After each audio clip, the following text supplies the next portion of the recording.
성경 요한일서 4장 같이 공부하시겠습니다. 네.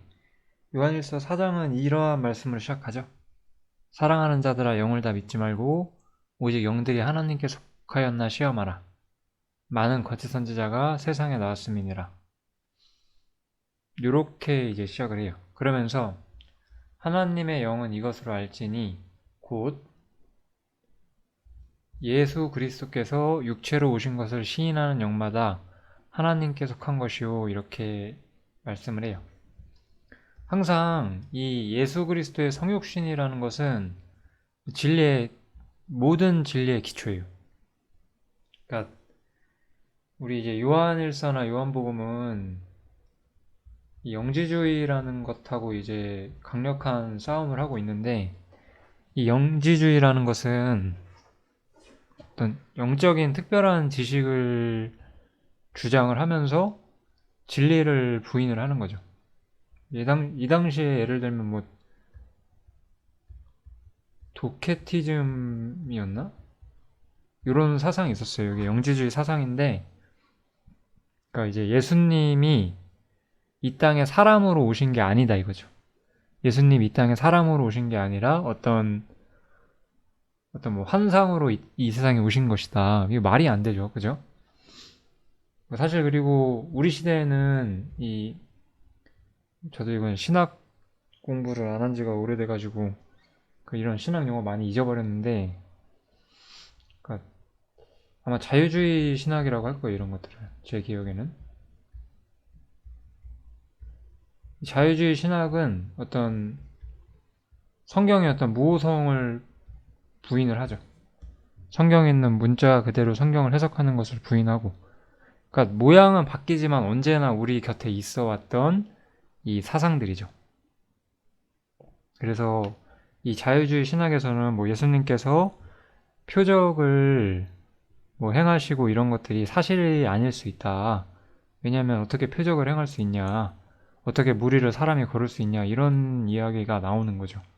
근데 하나님이 이 땅에 오셨으면 육신을 입고 당연히 그런 것도 하실 수 있겠죠. 그래서 성경을 문자적으로 믿느냐 아니냐, 이것은 언제나 진리의 기초가 되는 거고, 이 영지주의나 뭐 그 당시에 옛날 뭐 도케티즘 혹은 현대 자유주의 신학 다 똑같아요. 성경을 진리로 받아들이지 않으면 우리는 아무것도 논할 수가 없겠죠. 그 다음에 저는 또 이 성육신을 하신 이유에 대해서 제가 이미 요한일서 앞에서 말씀을 드렸어요. 요한복음에서도 말씀드리고, 제가 이런 얘기 한 적이 있었죠. 그 우리 동물이 사람을 이해할 수가 없잖아요.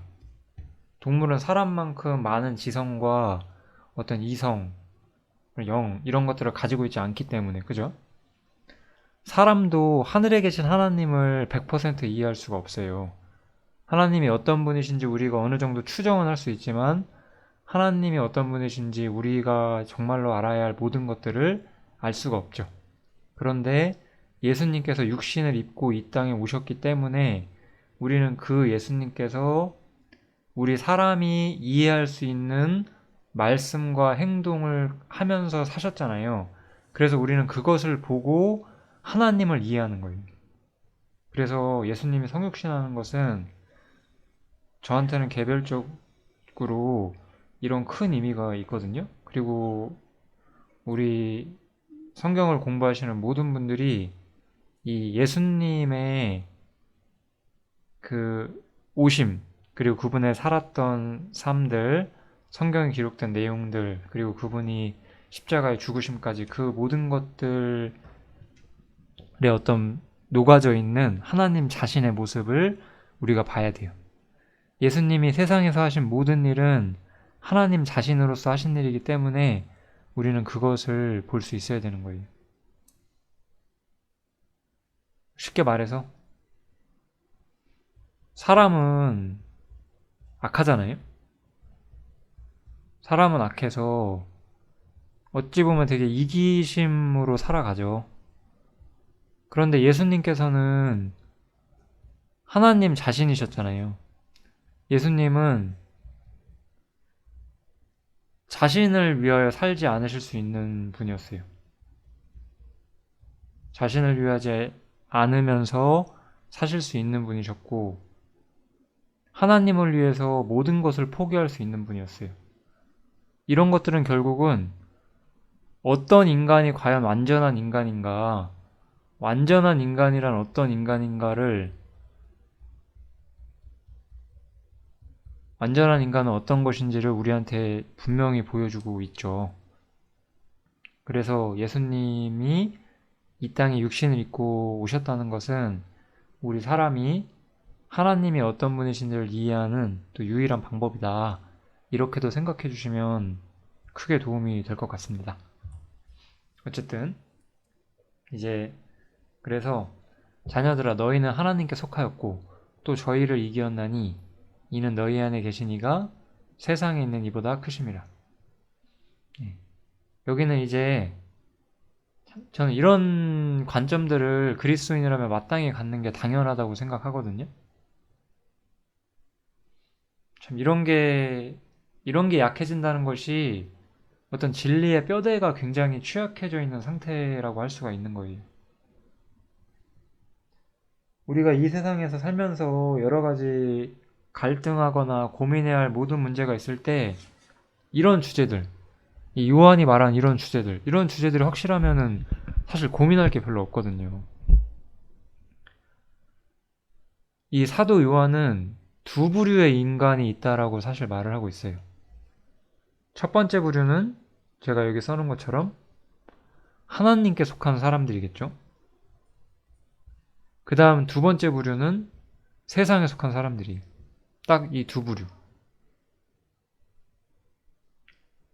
이 하나님께 속한 사람들 안에는 하나님께서 계시고, 그리고 세상에 속한 사람들 사이에는 사단이 거하죠.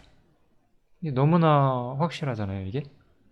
그리고 이 우리 안에 계신 하나님은 어떤 세상의 어떤 흐름이라고 해야 되겠죠. 이 세상이라고 하는 것은 물 같은 거예요. 제가 이야기를 좀 해보자면 세상이라고 하는 거는 이렇게 물 같은 거예요. 자동으로 밑으로 흘러내려가요.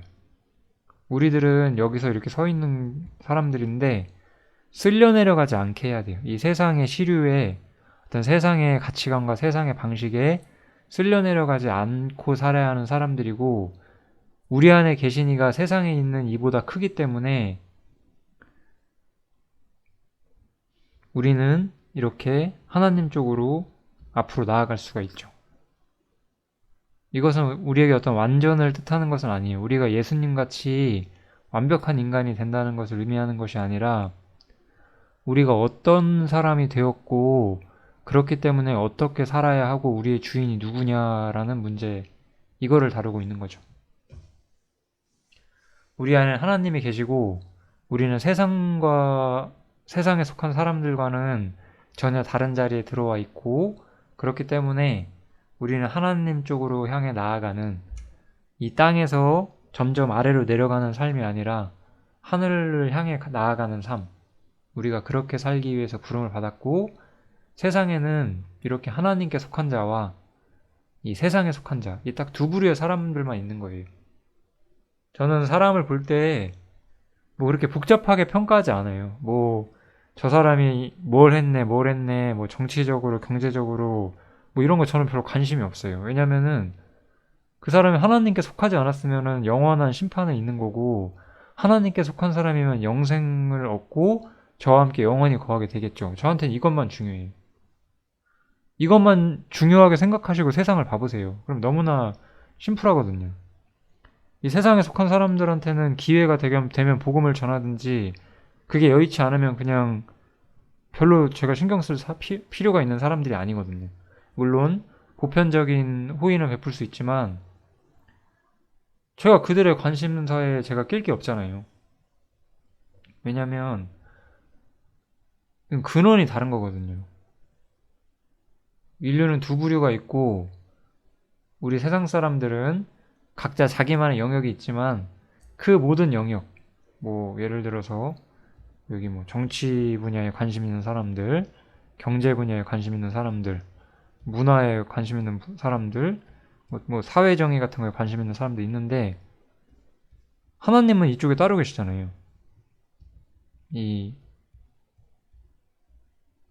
그럼 여기에는 나름대로 옳은 것들이 있는데 이거 하나님과 상관이 없죠. 이거는 세상이죠.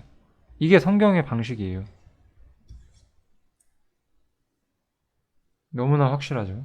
요한 1서는 너무나 확실하게 많은 것들을 우리한테 말을 해줘요.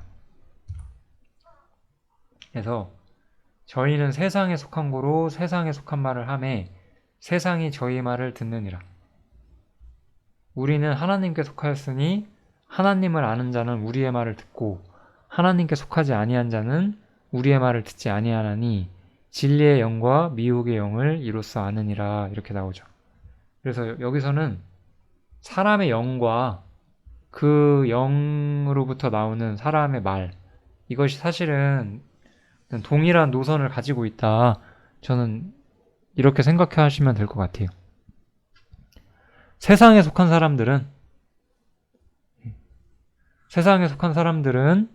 그 세상의 영을 가지고 있는 거죠. 이 미혹의 영을 가지고 있는 거고, 그들은 세상에 속한 말을 하고 세상이 저희 말을 듣죠. 뭐 이거는 뭐 당연한 거잖아요. 이 세상과 하나님이라는 것은 이렇게 커다란 어떤 그 넘어갈 수 없는 선이라는 것이 딱 존재하고 있고, 이 세상에 속한 사람들은 이 미혹의 영을 가지고 있고요. 거짓의 영이죠. 그리고 세상에 속한 말을 하죠. 또 하나님께 속한 사람들은 진리의 영을 가지고 있고 또 하나님께 속한 말을 하잖아요.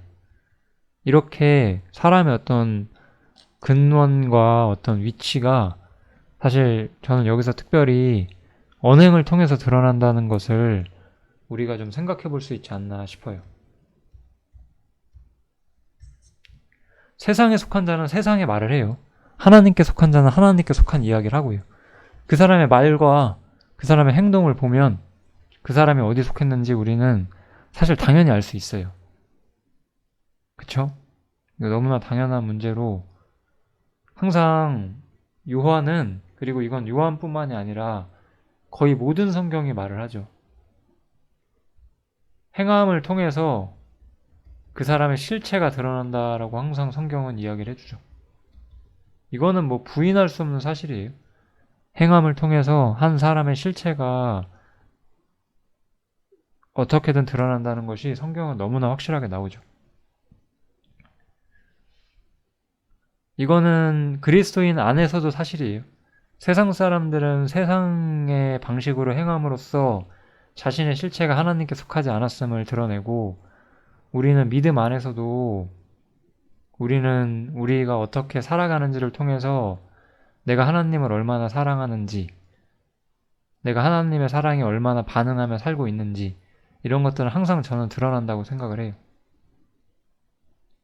어쨌든 여기서는 자신이 속한 세계의 말을 한다는 거죠, 사람은. 그죠? 그런 부분을 이야기를 하고 있는. 그래서 요한일서 4장 전반부는 이 거짓과 진리에 대한 이야기를 조금 좀 해주고 있어요. 그리고 이제 이 이야기를 마친 이후에 이제 사랑이라는 주제에 대해서 다시 좀 더 여러 가지 이야기를 해주죠. 사랑하는 자들아, 우리가 서로 사랑하자. 사랑은 하나님께 속한 것이니 사랑하는 자마다 하나님께로 나서 하나님을 알고. 사랑은 하나님께 속한 것이다 라고 여기서 굉장한 이야기를 하나 해주고 있어요. 이 말이 가진 의미가 뭐냐면, 우리가 뭐 그냥 보편적으로 인간 세계에서 볼 수 있는 사랑 세 가지를 제가 예로 들어볼게요. 뭐 더 여러 가지 있을 수도 있겠네요. 뭐 가장 이게 부모가 자식에게로 향하는 뭐 이런 부류의 사랑이 있을 수 있고, 그 다음에 어떤 남녀 사이의 사랑이 있을 수가 있겠죠. 그 다음에 어떤 친구나 동료 사이에 어떤 애정 같은 것들도 있을 수가 있고, 뭐, 대충 뭐 이 정도면 되겠죠? 뭐, 그 다음에 어떤 이런 거랑 약간 번외로, 사실 사랑이라고 할 수 없는 것들인데, 이 나머지 것들은, 뭐, 뭐 이웃사랑이나, 뭐, 사회 정의를 실현하는 거, 이런 부분까지 제가 예를 들어볼게요. 그런데, 사도 요한은 여기서 뭐라고 말하냐면, 우리가 서로 사랑해야 한다라고 말하면서, 사랑은 하나님께 속한 것이다 라고 엄청난 선언을 해주고 있어요. 사랑이라는 것이 하나님께 속한 것이라면 지금 여기 나온 이런 것들은 근본적으로 하나님께 속해 있지 않죠. 우리가 그거를 좀 받아들여 줘야 돼요. 우리는 우리가 가진 어떤 인간적인 애정과 하나님 자신으로부터 오는 사랑이 근본적으로 다르다는 것을 인정해야 돼요. 사람은 어쩔 수 없이. 나에게 애정이 없는 건 아니지 않냐 라고 사람은 말할 수 있지만, 이 하나님께 속한 사랑이라고 하는 것은 저기 있는 사랑들도 나름대로 아름다운 면이 분명히 있지만 근본적으로 다르다는 거죠. 뭐가 다를까요? 뭐가? 항상 여기 있는 사랑에는 이 결국은 자아라는 게 있어요. 자아라는 게 있고, 자기 의라는 것이 있고, 자기 욕심이라는 게 있죠.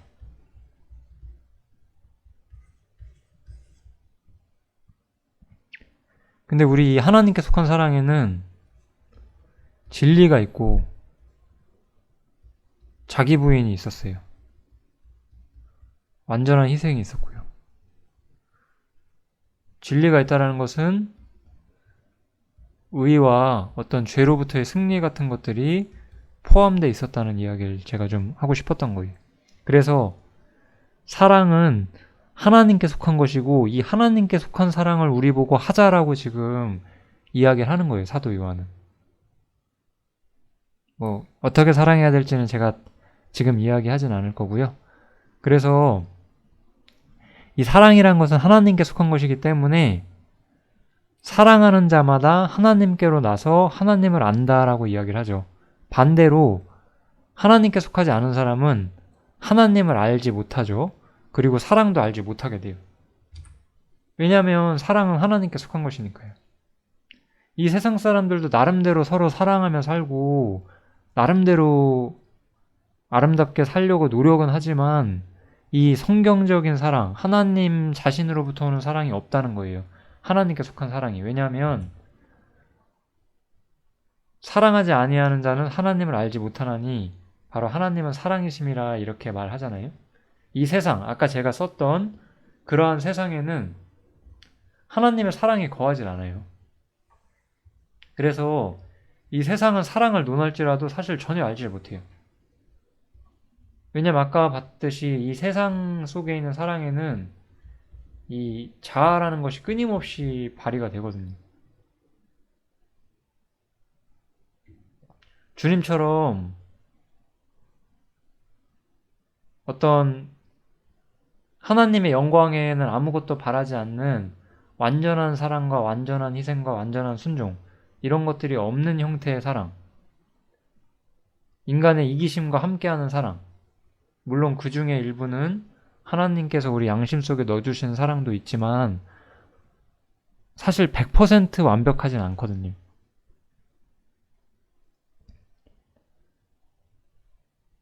이런 것들의 예를 참 많이 들어드리면 제가 좋겠는데 끝이 없어요. 그러려면 진짜로 끝이 없고, 저는 이것을 보고 들으시는 형제님들께서 신앙이 잘하실수록 아마 보이실 거라고 저는 생각해요. 그러니까 이 십자가라고 하는 것에서 흘러나오는, 십자가라는 형태에서 우리가 뿜어져 나왔던 그 예수님의 사랑이 있거든요. 그것과 뭔가가 달라요. 이 세상에 있는 사랑은. 결국은 인간 자신의 이기심이 떨어지진 않아요. 그래서 이거는 좀 여러 가지로 생각을 해보시면 좋을 것 같습니다. 사람의 사랑은 항상 자기가 무언가를 베풀고자 하면서도 항상 받기를 바라죠. 어떤 식으로든 받기를 바라고, 가장 주는 것에 가까운 부모의 사랑 안에도 항상 이 자아라는 것이 있고, 이런 것들이 완전히 없진 않거든요. 십자가에 나타났던 그 완벽한 사랑이 이 성경에는 그 주님의 십자가에서 나오는 그 온전한 사랑이 우리에게 분명히 나타나요. 그런 부분들을 우리한테 사도 요한은 분명히 이야기를 하는 거예요. 그래서 세상은 참 여러분의 사랑을 논할지라도 사실 실제로 아는 게 없어요. 왜냐하면 하나님만이 사랑이시고 하나님께 속하지 않은 사람은 사랑을 모르게 되어 있기 때문에 그래요. 그래서 우리는 하나님께 속한 진정한 형태의 사랑을 추구해야 되는 사람들이 된 거죠. 제가 아까 이야기했죠. 하나님의 사랑이 우리에게 이렇게 나타난 바 되었으니 우리는 이 십자가를 통해서 하나님의 사랑의 실체를 보는 거예요. 그리고 이 십자가를 통해 하나님의 보게 된 하나님의 사랑과 우리가 세상에서 보는 하나님의 사랑이 얼마나 다른지를 보는 거죠. 이 세상의 사랑은 저는 항상 이기심을 봐요. 이 세상에 있는 사랑은 자신을 위하는 거죠. 항상 이런 것들이 이 세상에 있는 사랑에는 있어요. 그렇지만 십자가에는 이 그리스도의 완전한 사랑이 나타나죠. 그래서 하나님이 자기의 독생자를 세상에 보내심은 저로 말미암아 우리를 살리려 하심이니라. 십자가 안에는 구원이 있었고 사랑은 여기 있으니 우리가 하나님을 사랑한 것이 아니요. 또 이게 또 대단하죠. 우리가 하나님을 사랑한 것이 아니라 오직 하나님이 우리를 사랑하사 우리 죄를 위하여 화목제로 그 아들을 보내셨음이니라. 그래서 화목제로 오신 예수님에 대해서 이렇게 이야기를 분명히 해주고 있어요. 이 십자가에 나온 하나님의 사랑. 이게 그리스도인들이 봐야 하는 진짜 사랑이거든요. 사랑하는 자들아, 하나님이 이같이 우리를 사랑하셨은즉 우리도 서로 사랑하는 것이 마땅하도다. 이같이라 하면 앞에 나와 있었던 이 십자가였죠. 그래서 우리가 사랑하는 방식은 십자가에서 배운 사랑을 우리가 해야 되는 거예요. 이 교회에서 봉사를 하면서 항상 이렇게 전하고자 하는 메시지, 제가 전하고자 하는 것이 사실 이런 부분인 것 같아요. 우리가 서로 사랑해야 되는데 이같이 사랑해야 돼요. 십자가에서 나타난 것처럼. 그렇게 되지 않을 때 그 사랑은 사랑이 아니게 되고 육신이 되죠. 그래서 어떤 육신적인 어떤 형태가 나타나게 되면서 교회에 어떤 악영향을 미치게 되는 거죠.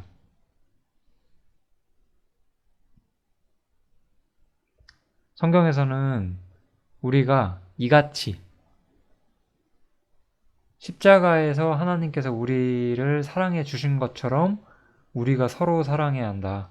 여기서 서로라고 하면 사실은 형제 사이를 말하는 거죠. 우리 그리스도인 형제들 사이에 이 십자가에서 보여졌던 형태의 사랑이 베풀어져야 하는 것을 이야기를 하는 거예요.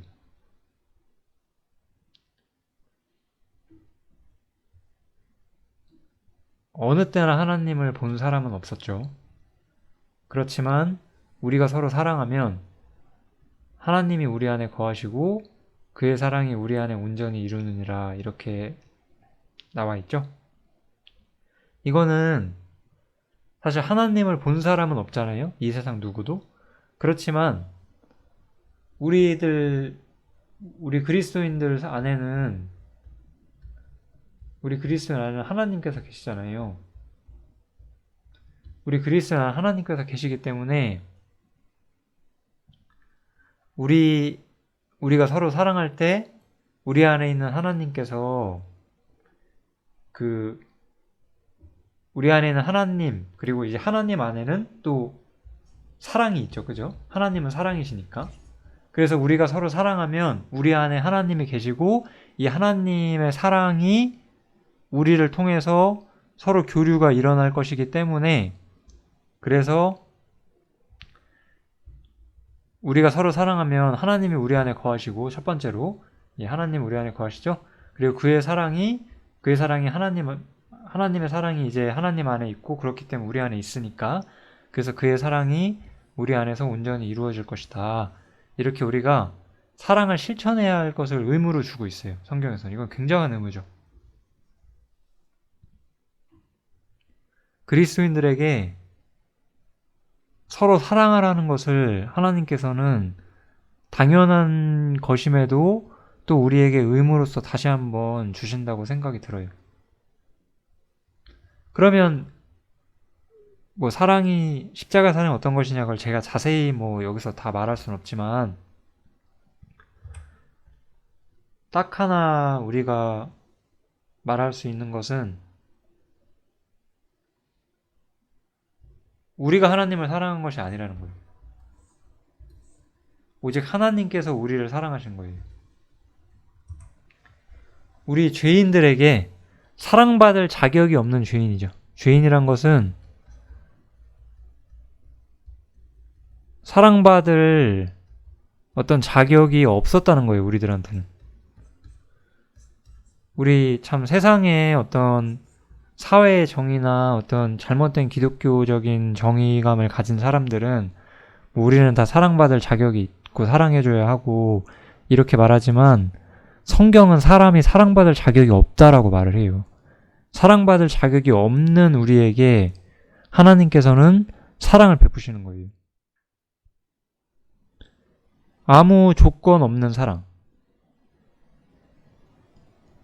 자신을 희생하시는 사랑, 영원한 것들을 우리에게 주는 사랑, 그리고 진리 안에서 올바로 자라게 하는 사랑, 여기까지. 인간이 조건 없는 사랑을 한다고 할 때 오히려 그것은 그 사랑을 받는다고 하는 사람이 막 사는 것조차 허용하는 경우가 많거든요. 그런 거는 참다운 사랑이 아니죠. 물론 진리가 없기 때문에. 선과 의가 같이 행하지 않는다면은 그건 사랑일 수가 없거든요. 그렇지만 주님께서는 사랑받을 자격 없는 사람들에게 완전한 사랑을 베푸신다는 거죠. 그렇기 때문에 우리 그리스도인들 사이에서 서로 완전한 사랑, 그런 베푸는, 희생하는 사랑이 의무로서 필수적으로 우리에게 필요하다고 성경은 우리한테 말을 해주는 거예요. 왜냐? 이유가 없어요. 이유라면 단 하나. 우리 안에 주님께서 계시기 때문이다, 이거죠. 하나님께서 자격 없는 죄인들을 사랑하셨던 것처럼 이제 우리는 우리 안에 하나님께서 계시기 때문에 서로 사랑해야 되는 그런 의무를 받게 되었고, 이 사랑을 실현함으로써 이 하나님의 사랑이 우리 안에서 온전히 성취되는 것을 이루어가야 되는 그런 위치에 우리가 있죠.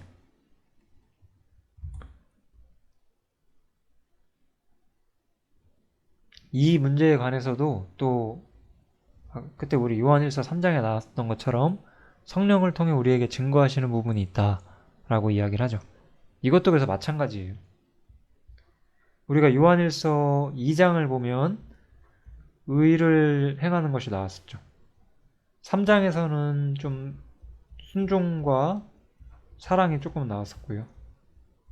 그 다음에 지금 4장에서는 사랑이 좀 본격적으로 나오고 있는데, 항상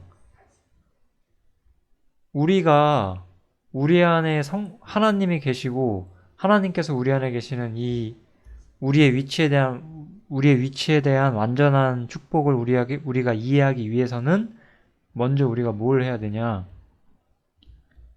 하나님 명령하시는 걸 해야 돼요. 의를 행하라고 했으면 의를 행해야 하고, 서로 사랑하라 하셨기 때문에 서로 사랑해야 돼요.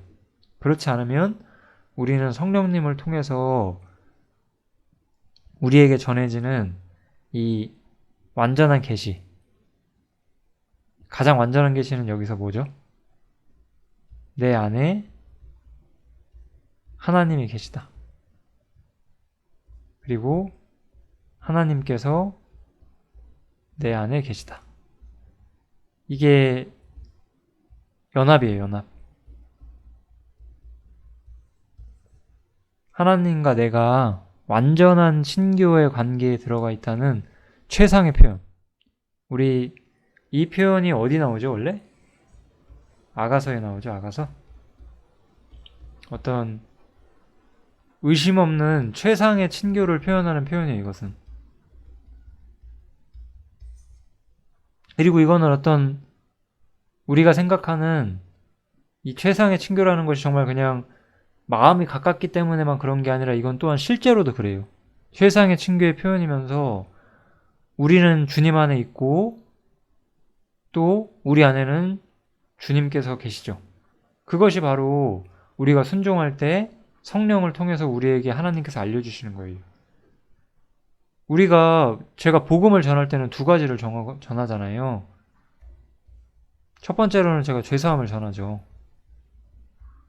칭의를 같이 전하죠. 그죠? 두 번째는 이 주제를 전하잖아요. 연합이라는 주제를 전하죠. 해방도 이때 같이 전하고요. 근데 왜 이것은 들을 때 이루어지지 않을까요? 물론 죄사함과 칭의도 들을 때 안 이루어지는 사람도 있죠. 구원이 아닌 사람들이겠지만, 우리가 이런 것들을 온전히 누리기 위해서는 실천을 해야 돼요. 여기선 사랑이지만 의를 행하는 문제, 순종하는 문제, 사랑하는 문제, 이 모든 문제에 있어서 항상 실천을 해야 돼요. 실천을 할 때 성령님을 통해서 우리에게 하나님의 모든 계획이 우리 안에 계시가 되는 거예요. 그래서 순종하는 사람은 더 많이 배워요. 우리 가끔 이렇게 탕자로 살았던 사람이 내가 옛날에 이렇게 잘못 살아보니까 이런 걸 배웠다 이렇게 하잖아요. 되게 많이 배운 것 같죠? 사실 진짜 아무것도 안 배운 거예요. 원래 진짜 우리가 배워야 할 것들은 의 가운데서, 사랑 안에서, 순종 안에서 배워요. 그때 성령님을 통해서 우리에게 하나님께서는 더 많은 것들을 알려주세요. 그 중에 가장 중심에 있는 것이 하나님과 내가 어떤 끊을 수 없는 사랑의 관계 안에 들어와 있다는 것. 내 안에 하나님이 계시고 하나님께서 내 안에 계시다는 이 완벽한 복음의 진리가 나타나게 되죠. 예를 들어 우리가 이런 걸 깨닫게 된다면 우리는 이제 로마서 6장에 나오는 어떤 세례라고 할게요. 성경에 나온 그대로. 이 세례의 의미가 무엇인지, 내가 그와 함께 죽고 그와 함께 살아남으로써 전적으로 새로운 위치에 들어간다는 진리가 무엇인지 정말로 올바로 알게 되는 것이고요. 그 다음에 갈라디아서 2장 같은 데 나와 있는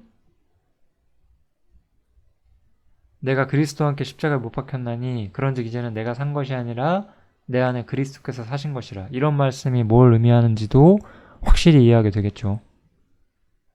로마서에서 제가 이런 진리들은 분명히 누누이 말씀을 드렸지만 그래도 우리는 깨달아지지가 않아요. 물론 이걸 하면 반드시 깨달아진다 이렇게 제가 말씀드리는 건 아닌데 분명히 성경은 우리가 하나님의 말씀을 행하고자 할 때 그때 성령님께서 우리에게 알려준다라고 분명히 말하고 있잖아요. 물론 사람이 해방을 알기 전까지 여러 가지 고뇌의 시간들을 겪게 되죠. 왜냐하면 그 사람에게는 어떤 진정한 사랑을 실천하는 능력이나 의와 순종을 행할 능력이 실제로 없기 때문에 그 사람을 낮추는 과정이겠죠. 그렇지만 이제 그런 과정들을 다 지나고 나서 우리가 온전히 그의 사랑 안에서 누리기 위해서는 항상 순종이 앞에 있어야 한다. 그 부분을 좀 기억하면 굉장히 좋을 것 같습니다.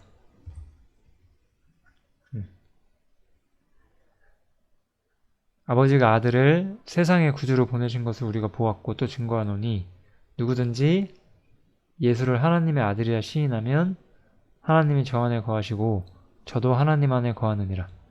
이제 사랑에 대한 어느 정도 이야기가 끝나고 이게 번외적으로 이 두 구절이 나오는데 저는 이 구절이 참 좀 개인적으로 되게 좀 의도가 무엇인지 오랜 시간 고민했었던 구절이에요. 저는 개인적으로. 너무 쉽긴 한데 내용 자체가 그렇죠. 누구든지 예수님을 하나님의 아들이라고 시인하면 그 사람 안에 하나님이 거하고 하나님 안에 그 사람이 거하는 게 당연한데 이 의도가 뭘까를 좀 생각을 해봤는데 이게 바로 요한복음 3장 16절하고 똑같은 거예요. 누구든지라는 단어가 참 여기서 중요한 것 같아요. 과거 이스라엘 민족만이 율법이나 약속을 통해서 하나님께 복을 받을 거라고 생각을 했었는데 이제 누구든지 예수님을 믿으면 이 세상 누구든지 꼭 유대인이 아니더라도 유대교가 아니더라도 누구든지 예수님을 시인하면 하나님이 그 사람 안에 거하고 그 사람도 하나님 안에 거한다는 이 완전한 진리가 이 완전한 축복이 믿음에서 온다는 것을 이야기를 해주는 거죠. 그쵸? 그래서 이 완전한 축복은 믿음에서 오는 거예요. 지금 우리가 요한일서에서는 이 최상의 축복을 저는 이 부분이 사실 최상의 축복을 나타내는 요한의 표현이라고 생각하는데요. 하나님이 저 안에 거하시고 저도 하나님이 거하는 거. 이거는 다시 한번 제가 오해를 피하기 위해서 다시 한번 정리를 해볼게요. 하나님이 저 안에 거하시고 저도 하나님 안에 거하는 것은 주님을 믿음으로써 이루어지는 일이 맞아요. 그러니까 제가 아까 지금 사랑이나 의나 순종을 행함으로써 이렇게 되는 것이 아니라 믿음을 통해서 이미 이렇게 됐어요. 그런데 앞구절에서 왜 사랑을 실천하라고 제가 계속해서 이야기를 하게 되냐? 그제서야 우리는 이걸 알게 돼요. 이게 진짜 중요한 거예요. 우리 기독교인이라고 하는 많은 사람들은 하나님이 날 사랑한다. 그리고 이제 조금 성경을 공부하신 분들 중에서는 하나님이 내 안에 계시고 나는 하나님 안에 있다. 이런 말 다 할 수가 있거든요. 근데 진짜 그거 알고 말하는 거냐 이거예요. 그냥 교리적으로 이거는 굉장히 교리적인 메시지로서 이야기를 하는 건데 우리가 딱 주님을 구주를 시인하고 하나님의 아들로 시인하고 그분을 통한 구원을 시인하자마자 우리는 하나님 안에 거하고 하나님은 우리 안에 거하세요. 이거는 명백한 진리인데 그 엄청난 축복을 우리가 알려면 우리가 순종을 해봐야 한다는 거예요. 알려면. 그죠? 무슨 얘기인지 아시겠죠? 제가 좀 쉽게 이야기를 해볼게요. 어떤 사람이 이야기를 해요. 내가 네 통장에다가 돈 100억 원 넣어놨어. 100억 정도면 되게 많은 돈이겠죠? 이렇게 예를 들어 엄청나게 돈 많은 돈을 네 통장에 넣어놨어. 그럼 저는 그걸 믿어요. 실제로 그게 들어와 있고 그걸 저는 믿어요. 근데 써보기 전에는 모르잖아요. 그게 얼마나 큰 돈이고 내가 얼마나 큰 돈을 받았는지 뭐 그런 좀 적절한 비유가 없어서 그냥 대충 비유를 했는데 그런 거예요. 우리가 단순하게 믿음을 통해서 우리는 모든 축복을 이미 소유하는 건 맞아요. 그런데 그 우리가 얻은 축복을 우리 자신이 알고 누리기 위해서는 항상 사랑을 실천하고 의를 실천하고 순종을 행해야 한다. 항상 요한 1서는 이 부분을 이야기를 해주는 거예요. 또 이제 다시 한번 이 구절 한번 볼게요. 하나님이 우리를 사랑하시는 사랑을 우리가 알고 믿었노니. 여기서는 그래서 하나님께서 우리를 사랑하시는 사랑을 우리가 알고 믿었다고 하죠. 그래서 하나님은 사랑이시다. 사랑 안에 거하는 자는, 이 말은 결국 그 하나님의 사랑 있죠. 하나님의 사랑을 어떤 실천하는 사람, 하나님의 사랑 안에서 누릴 수 있는 사람, 그런 사람들을 이야기하는 거겠죠. 이런 사람들은 하나님 안에 거하고 또 하나님도 그 안에 거하신다, 이렇게 이야기를 하는 거죠. 그래서 우리는 사랑 안에 거해야 되고 사랑 안에서 주님을 누려야 되고, 그럴 때 우리는 하나님이 우리 안에 계시다는 거, 또 우리가 하나님 안에 거한다는 이 커다란 축복에 대해서 우리가 비로소 더 이해하게 되는 거예요. 저는 그래서 항상 이 순종이라는 걸 해보셨으면 좋겠어요.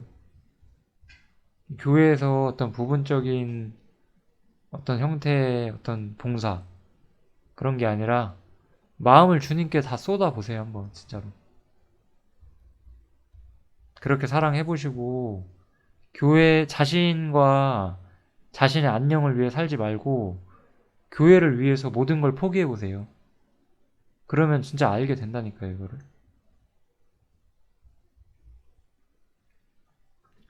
자신을 위해서 자신의 어떤 정욕과 자신의 마음을 채우기 위해서 선택한 것들은 우리를 고통스럽게 할 뿐이고, 나중에 분명히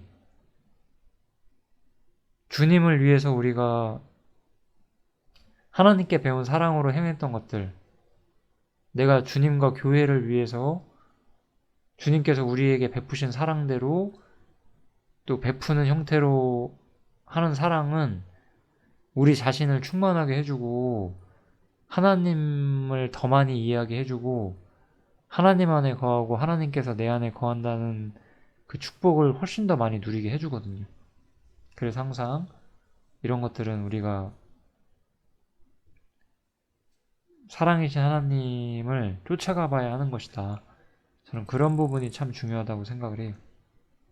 우리는 알고 믿었기 때문에 알고 믿은 것들을 따라 사는 거예요. 그죠? 그래서 우리는 복음을 알았고 복음을 믿었고 거기서 배운 방식으로 우리가 삶을 살면서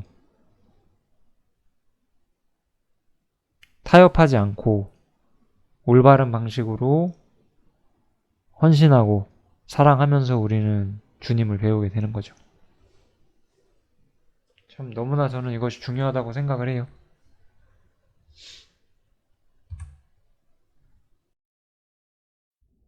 이제 사랑을 우리가 알므로써 또 이것이 또 세상에서 우리의 위치를 알려주는 부분이 있거든요. 그래서 이로써 우리에게 사랑이 온전히 이룬 것은 우리로 심판날에 담대함을 가지게 하려 함이니, 우리는 주님의 사랑을 알았기 때문에 심판날에 대한 담대함이 있어요. 이게 당연하죠. 그리스도인들이 심판날에 대한 담대함이 없다, 이거는 뭔가가 잘못되어 있는 거겠죠? 사랑이 우리에게 이루어지면 우리는 심판날에 대한 담대함을 가지게 되는데, 주의 어떠하신 것 같이 우리도 세상에서 그러하다라는 말이 같이 나와 있어요. 우리가 심판날에 담대하다는 것은 단순히 내가 심판을 받지 않는다, 이런 뜻이 아니에요. 우리가 지금 우리 요한 1서에서 뭐 배우고 있죠? 하나님께서 내 안에 계시고 내 안에 하나님이 계시다는 거, 하나님과 내가 완전히 연결되어 있다는 걸 계속해서 배우고 있잖아요. 그렇기 때문에 주어의 어떠하심과 우리의 어떠하심이 동등한 거예요. 이게 얼마나 큰 영광이에요.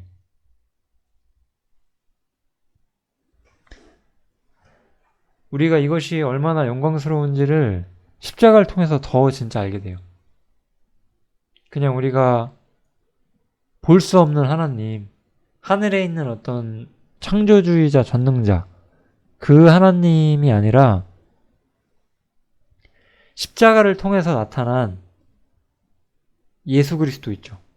이 땅에 육신을 입고 인간처럼 사시되 하나님을 완전히 기쁘시게 할 수 있었던, 하나님의 마음에 완전한 만족을 주셨던 그 인간, 그 예수님. 내가 그분과 같이 된다는 거예요. 그래서 나도 하나님께 기쁨이 되는 사람이 된다는 거예요. 왜? 내가 뭘 해서 하나님을 만족시킨다는 뜻이 아니라 나는 죄인이잖아요. 절대 죄인은 하나님을 만족시킬 수가 없어요. 그런데 예수님께서는 그분의 모든 것을 다 드려서 하나님을 기쁘시게 하셨어요. 그런데 우리는 예수님과 함께 하나님께 가는 사람들이거든요. 그래서 우리는 주의 어떠하심, 예수님의 어떠하심과 같이 우리가 세상에서 또한 그렇게 된다는 거죠. 우리는, 예수님은 하나님과 세상을 향해서 어떤 분이셨어요? 하나님에게는 영원한 복과 상을 받으셨고 세상에서는 원수가 되셨잖아요. 그래서 예수님은 세상에서 죽임을 당하셨고 이제 세상을 심판하러 다시 오실 거예요. 그럼 우리는 어떤 사람들이죠? 주님과 함께 세상을 심판할 사람들이잖아요. 우리는 모든 면에서 주님 편에 서 있어요. 그럼 주님과 함께 세상을 심판할 우리가 지금은 세상을 사랑하며 산다, 그것은 또한 더 말이 안 되죠. 그건 말이 안 되는 거예요.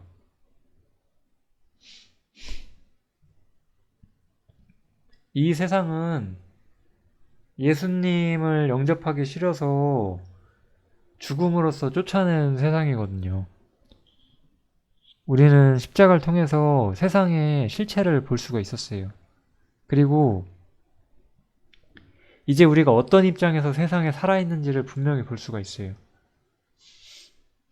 우린 이 세상에서 무언가를 얻고 누리기 위해 사는 게 아니에요. 우린 이 세상에서 주님처럼 심판자로서 살고 있고, 데살로니가 후서 1장에 보면 교회에 행해진 박해가 세상의 심판을 받는 이유가 될 것이다 라고 분명히 이야기를 해요. 이런 부분이 있어요. 놀랍게도 이렇게 써있지 않고 약간 다른 표현으로 써있어서 모르실 수도 있는데, 이거 좀 찾아드리면 좋겠네요. 데살로니가후서 1장 6절에 보면 너희로 환난받게 하는 자들에게는 환난으로 갚으시고, 이렇게 나오거든요. 그리고 환난받는 너희에게는 우리와 함께 안식으로 갚으시는 것이 하나님의 공이시다, 이렇게 나와요. 너희로, 교회에게 환난을 받게 하는 것, 교회를 어떤 박해하는 것이 세상이 심판받는 어떤 이유다라고 분명히 이야기를 해주죠. 우리는 지금은 주님처럼 세상에서 고난을 받고 또 심판날에 단순히 심판을 받지 않는 게 아니라 주님과 함께 세상을 심판할 사람들이에요. 그렇다면 우리는 어떤 사람들이어야 되고 어떻게 이 세상을 바라봐야 될까요? 긴 말하지 않아도 분명히 아실 거라 저는 생각해요. 그런데 세상을 자기 것처럼 산다. 그러면서 어떻게 그리스도인들한테 자기가 동등한 형제라고 인정받기를 바라세요? 그럴 수 없는 거예요. 우리는 항상 행함을 통해서, 우리의 말을 통해서 우리가 어떠한 인간이고 어디에 관심 갖고 무엇을 위해 사는지를 항상 보여줘요. 이거는 그리스도인들 안에서도 그런 것이고, 얼마나 그 사람이 충성되고 헌신되느냐라는 측면에서도 그렇고, 또 그리스도인으로서 그 사람이 진짜냐 아니냐 이 문제는 더 확실하게 나타나죠. 그 다음 이제 또 중요한 난제 중에 하나인데, 그래서 사랑 안에 두려움이 없고 온전한 사랑이 두려움을 내어 쫓나니 두려움에는 형벌이 있습니다. 이게 좀 형벌이라는 단어가 약간 좀 부자연스러운데요. 여기서는 형벌이 아니라 어떤 불안과 고통을 뜻하는 단어예요. 이 완전한 사랑, 우리가 그리스도 안에 있고, 여기서 사랑이라 함은 이 사랑이 나타남으로써 우리가 알 수 있었던 게, 내가 하나님 안에 있다는 거, 또 하나님께서 내 안에 계시다는 거, 이런 것들이 우리가 완전한 사랑에게서 배우게 되는 거잖아요. 그래서 사랑 안에는 두려움이 없어요. 왜냐? 여기 제가 써놓은 것처럼 사랑은 내가 하나님 앞에 어떤 분이냐 이게 아니에요. 내가 하나님 앞에 내가 지금 잘하고 있나? 충성되고 있나? 뭐 하나님을 완전히 기쁘시게 했나? 이렇게 내가 질문하면 나는 절대로 완전하지 않거든요. 그게 아니라 하나님께서 나에게 어떤 분이신지를 내가 알게 됨으로써 내 안에 하나님이 계시고 하나님께서 내 안에 계신 게 내가 뭘 잘해서 된 일이 아니잖아요. 오직 믿음으로 된 일이잖아요. 그렇기 때문에 하나님께서 나에게 무엇을 해주셨고 하나님에게 나는 어떤 사람이 되었는지를 믿음으로써 그 사랑이 완성되는 거고, 그 사랑 안에서 우리는 두려움이 없는 거예요. 이 온전한 사랑 안에서 우리는 어떠한 두려움도 가질 필요가 없죠. 왜냐? 우리가 가지고 있는 불안과 고통, 이 형벌이라는 단어가 아니라 이 불안과 고통이라는 단어가 좀 자연스러운데, 이건 언제 생기는 걸까요? 이건 아예 안 믿는 사람들은 없어요, 저게. 오히려 저 불안과 고통이 있으신 분들은 감사하게 생각하세요. 다행히도 그리스도인이시기 때문에 그런 걸 거예요. 내가 하나님 앞에 어떠한지를 생각할 때 우리는 불안과 고통을 누리게 돼요. 형벌을 말하는 것이 아니고요. 여기서는 문맥을 보면. 그러다 우리가 더 깊이 있게 하나님의 사랑을 배우게 되면, 즉 내가 하나님 앞에 어떤 사람이냐가 아니라 하나님께서 나를 어떻게 보시는지, 그리고 하나님께서 나에게 어떠한 은혜와 사랑을 베푸셨는지를 우리가 배움으로써 온전한 사랑이 나타나게 되고, 그때는 모든 두려움을 내쫓고 불안을 밀어내죠. 그래서 우리는 이 온전한 사랑을 배울 수 있는 자리로 나아가야 됩니다. 율법 아래 갇혀 있어서는 안 돼요. 율법 아래 갇혀서는 우리가 그리스도인이 누려야 할 모든 사랑을 다 알지 못하게 돼요.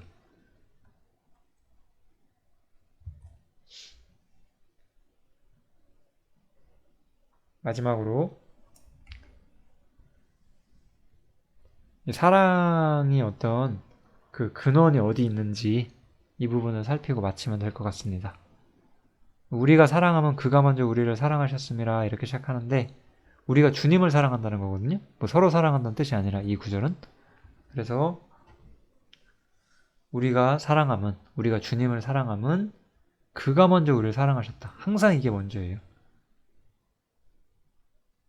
우리가 주님을 사랑하는 근원은 우리가 하나님을 향해서 거룩하고 경건한 무언가가 우리 안에 있기 때문이 아니라 먼저 하나님께서 우리에게 완전한 사랑을 보여주셨다는 데 있다는 거죠. 그리고 만약에 이건 이제 요한일서 1장 2장에서도 분명 나온 원리죠. 어떤 사람이 하나님을 사랑한다고 말해요. 그런데 실제로 형제를 사랑치 않아요. 여기서 미워한다는 거는 어떤 막 증오 있죠, 막. 뭐 이런 걸 뜻하는 게 아니에요. 막 난 저 사람 너무 미워, 막 이런 거. 난 형제를 안 미워하니까 같은 형제가 아닐까? 이렇게 안일하게 생각하시면 안 돼요.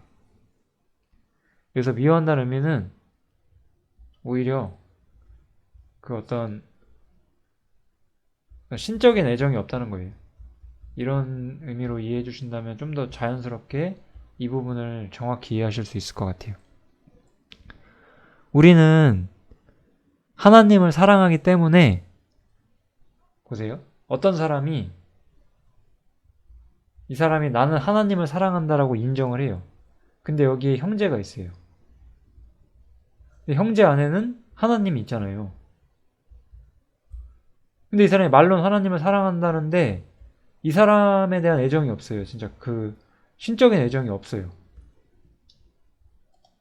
이거는 진짜 세상 사람들은 설명할 수 없는 끈이거든요. 이게 존재하지 않아요. 그러면 우리가 어떻게 그 사람이 하나님을 사랑한다고 말해요? 보는 바 그 형제를 사랑치 아니하는데 지금 여기 하나님이 계신데 이 형제 안에 하나님이 계신데 그 사람에 대한 애정이 없는데 어떻게 보지 못하는 바 하나님을 사랑할 수가 있겠냐고요. 그리고 이 형제 사랑은 더 많이 깊이 실현하셔야 돼요. 여러분들이 우리 형제님들이 형제를 정말 많이 사랑하신다면은 그 형제를 위하여 목숨도 내줄 수 있다고 우리 요한일서 3장 16절에서 배웠잖아요. 즉 그게 무슨 뭐 순교 이런 거 아니잖아요. 그러니까 자신을 위해 살지 않고 자신을 위하지 않는 거예요. 형제와 교회를 위해서 살 수 있게 되는 거예요. 우리는 한번 스스로에게 되물어 봐야 돼요. 내가 교회 생활 하면서 내 삶의 어떤 인생의 어떤 그 길들이 뭐 이거는 하루하루 그날 얼마나 잘 사냐 못 사냐 제가 이런 걸 묻는 게 아니에요. 우리가 5년, 10년, 15년, 20년 이렇게 살아왔던 길이 과연 하나님과 교회와 형제를 위한 길이었는가? 나는 내 자신을 위한 선택을 했는지 아니면 교회를 위한 선택을 했는지 그런 거를 시험하시는 거예요. 그런 걸 통해서 우리는 어떠한 사랑이 하나님이 우리에게 주신 그 동등한 속성 가운데 있는 사랑인지를 배우게 되고 실현하게 되는 거죠. 지금까지 이런 부분을 많이 실패해 오셨겠지만 앞으로라도 한번 나아와 보신다면 하나님이 우리 안에 거하시고 또 우리 안에 우리가 하나님 안에 거하신다는 게 무슨 의미인지를 배우고 그런 것들을 누리는 자리로 분명히 오실 수 있을 거라고 생각을 해요. 저는 이번에 요한일서를 준비를 하면서 참 저도 개인적으로 너무나 많은 기쁨의 어떤 샘들을 많이 열긴 했는데 반대로 이것도 약간 일종의 책망일 수도 있는데요.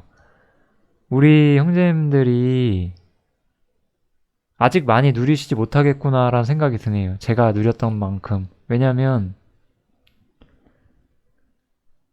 누리려면 뭘 해야 되나요? 우리가 지금 요한일서 계속 배우면서 뭘 느끼고 있어요? 우리가 하나님이 내게 주신 모든 복을 누리기 위해서는 반드시 앞서서 순종이 필요하다는 거 우리가 지금 계속해서 느끼고 있죠. 우리가 순종하지 않으면서 하나님이 내게 주신 사랑을 내가 상당히 많이 체험하고 있다. 이렇게 말할 수 없다는 거 아시겠죠? 그래서 우리는 더 많이 하나님께 우리를 드려야 하고 자신을 위하여 살려고 하지 마세요. 그 대가가 얼마나 큰지 잘 모르시기 때문에 그렇게 하시는 걸 거예요. 그거는 우리의 어떤 이 미래, 이 땅에 남은 삶을 주님께 드리고 얼마나 많은 걸 누릴 수 있을지에 대한 즐거움을 포기하는 거예요. 우리는 영원한 것, 하나님께 속한 것, 하나님의 사랑 안에 있는 것들을 얻으려고 해야 돼요. 거기에 진짜 나 자신의 온전한 기쁨과 행복과 주님 안에 누리게 하는 모든 열쇠가 거기 있거든요.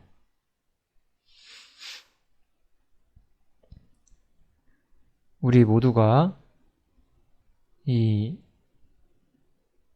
하나님께로부터 온 사랑, 하나님께 속한 사랑을 실천하며 살 수 있기를 좀 바라면서 사장 마치겠습니다. 감사합니다.